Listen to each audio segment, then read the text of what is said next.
For the Super Eagles of Nigeria, it is go hard or go home.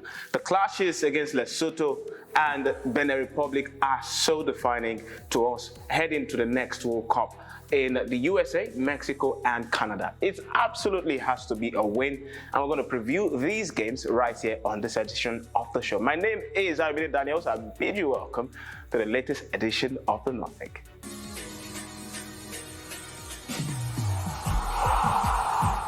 And these are defining hours a week for the Super Eagles of Nigeria. I've got Kay and President Eniola Daniel to have this conversation. Great to have you guys on the show as usual. Thanks for having me. The mood you guys are brought in tells, the atmosphere around the Super Eagles. It's quite a very, very important week, and we just have to get the job done. For one, I feel the game against Lesotho on Friday bears more significance. A lot of people are going to talk about the match against Benin Republic days after, but you have to win this one against Lesotho, isn't it? Yeah, there's so many things at stake in this match, and we have to pay attention to it because one, currently, Lesotho is on 9 points. Super Eagles of Nigeria. Lesotho 5 points, isn't it? No, Lesotho. 9 points. 9 points. Okay. 9 points. Okay. Super Eagles of Nigeria, 11 points. It means if Lesotho beat us, it means they will have 12 points. 12 points, 12 yes. points. And that could, depending on how results go, that could also bring them back into the conversation. So it means we will remain while Lesotho go top. But again, we still have record speaking for us. Just like us now, you're still talking about the invisible. So since 2007, we've played like 4 times. The first one being winning 2-0 and 4-2, 3-0, and drawing the last match in 2023 1-1. So many things are at stake. So we cannot really fold our arms and also go back and begin to do mathematics. The mathematics may not work in our favor this time. Now, I was going to talk about the mathematics. I think Nigeria, we are so used to these things, and it's becoming embarrassing. The Flying Eagles just did the same thing. Managed to qualify to the knockout stage, being the top best placed team. When are we going to stop being mathematical? Now, if you look at the group we are placed, there's nothing stopping the Super Eagles from topping that group. Why are we struggling? The question needs to be asked. But how do we solve this? Exactly. I think that's where we're. Mathematics. We should be doing a lot of chemistry. Oh, I agree, because when you have a great team, the team. Perfect. I love that. Chemistry now. Absolutely. But anyways, we're not here to talk about high school subjects. We're here to talk about the game against Lesotho first, okay? And really, we just have to get the job done. And I feel this one is, when you compare both, this one bears probably the lesser stakes, or maybe it's the higher stakes. It just depends on how you see it. But how do you begin to approach a game like this one against Lesotho, where we played against them the first leg, 1-1 ended. They don't really have high-profile players. Victor Osimhen, by the way, should be back for this game, and we've seen signs from Tolu Arokodare as well. Should we combine both of them to have more goal threats, or how do we approach this game? How do we approach it? It's, Chile just have to go for it. There is no going back on this one. You have to go with all you've got. Just like you said, we might be looking at, maybe Benin Republic is the higher one, but actually Lesotho is the win or nothing. Once anything goes wrong in Lesotho, automatically every hope that we are having, because FIFA now deducted a point from South Africa. I don't know, but now we need to, attack the game as fast as possible. The last one we played 1-1, we were so lackadaisical. Wasting chances, not converting chances. I think that's been the story of our qualifying campaign. We don't, I don't know, we waste chances. We just need to be careful. Again, we are playing in South Africa. And Nigeria was even part of the country that petitioned against South Africa. Oh, yeah. So we should also be expecting a very hostile atmosphere against the Super Eagles of Nigeria. So nothing must go wrong. Nothing must go wrong. We can't afford to go wrong this time at all. Well, we can't, and I think we should talk about the game between the Super Eagles and Benin Republic in this one as well, because that one is a derby. That one has Gernot Rohr as a coach, and that's the last game, because you can't afford to lose that one. The story in the media will be that the former head coach of the Super Eagles of Nigeria ensured that the Super Eagles of Nigeria didn't qualify for the World Cup in the USA. Goodness me. And for ages, we're always going to talk about it if it does happen like that. We don't want that happening, do we? You know what, AY, this is just it for me. Chile got to get this right. And now I'm not going to put it on Chile alone. I'm going to also put it on the players.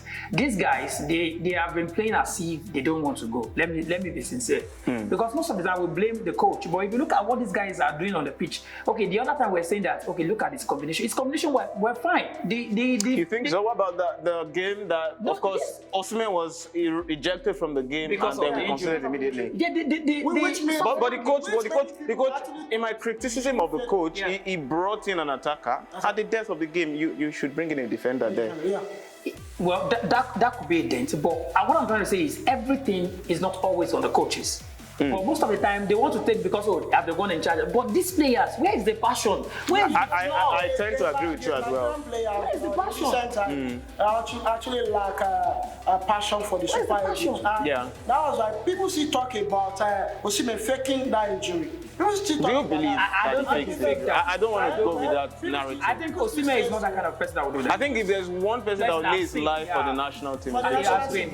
but He's shown it many times. Moving to Galatasaray as a new player, going back there, so you also want to maybe careful not to get injured. So but you have to go back to his performance against Liverpool and how it shows you he's ready to play. But is he coming? Is he coming? Yes, certainly he has to come.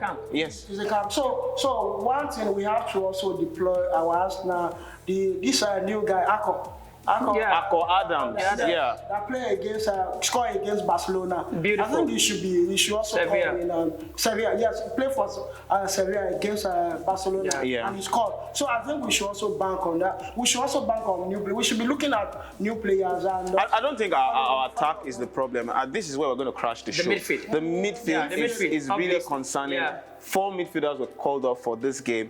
I'm looking at the chances of us playing in transitions because the midfield is where you control the game, the state of the game. And if you don't get it right there, it can be pretty difficult. And you look at the options that we have, Alassane Yusuf, Frank Onyeka, Wilfred Ndidi.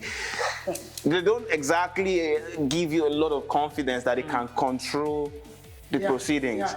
Especially in the derby against Benin Republic. You want that level of control in that kind of game. How does Chel begin to go about the problems in midfield? I think in defense, in midfield, in defense and attack is not too concerning or as concerning as the midfield. What I think is how do you control transitions or reduce the amount of transitions in those games to exact enough control to get the result done? I would just say this.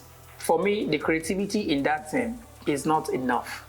Yes, Alex Iwobi, sometimes I am confused. Is he an attacking midfielder? Is he a winger? Because sometimes you have to see the structure in the team. I think he plays more as a central midfielder these days. But he's not, I'm sorry, he's not been effective in the But credit to him, no, I think he's the best that we've got. I'm not saying in that position. Actually, he's doing his best. He's doing his best. I won't take it away from Iwobi. But what I'm trying to say is, as a team, Nigeria's midfield has not been able to create enough chances, even while Osimhen was on the pitch. Most of the games, he had to run here and there just to struggle for the match. When last have we won 3-0 or 4-0? When last? It's 1-0. It's been a long time. What we should regain is mojo. I think the last match, the AFCON, I think it was one of our better performers. Where he was criticized, I think also affected Iwobi, and he still carried the pain. But even recently, I think it's one of our better performers, and I really just hope that it performs even beyond optimal level because we need the performances. We need that. Everybody. And we're just going to have to let Eric Chel decide what he does. We have to crash the show now. Thank you very much, guys. I don't need to ask for predictions because the only prediction that makes any sort of It's sense. just Is that you go there and win both games, and then It could be 6-5. hope that results also go your way. By the way, South Africa are playing Rwanda and Zimbabwe. Rwanda also have 11 points like Nigeria. Yeah. I'm expecting them to have the same kind of mindset and want to get the business done like that. So hopefully, one of those two games can end in a draw, and then the Super Eagles defeats Benin Republic. That's what the Super Eagles have turned us to. We're now doing permutations a lot. But anyway, thank you very much, guys. And to you watching, thank you very, very much. We hope that the Super Eagles will make you proud when push comes to shove. You can be part of this community by hitting the subscribe button on YouTube and tapping the notification bells to get all our latest content around news for Nigeria, even outside of Nigeria, but then concerning Nigeria. Again, it's been a pleasure, Kay and President Eniola Daniel. One day you will explain to us why you call yourself president, but then that's your appellation, so we give it to you. Thank you very much, guys, and see you next time. Bye for now. Bye, guys.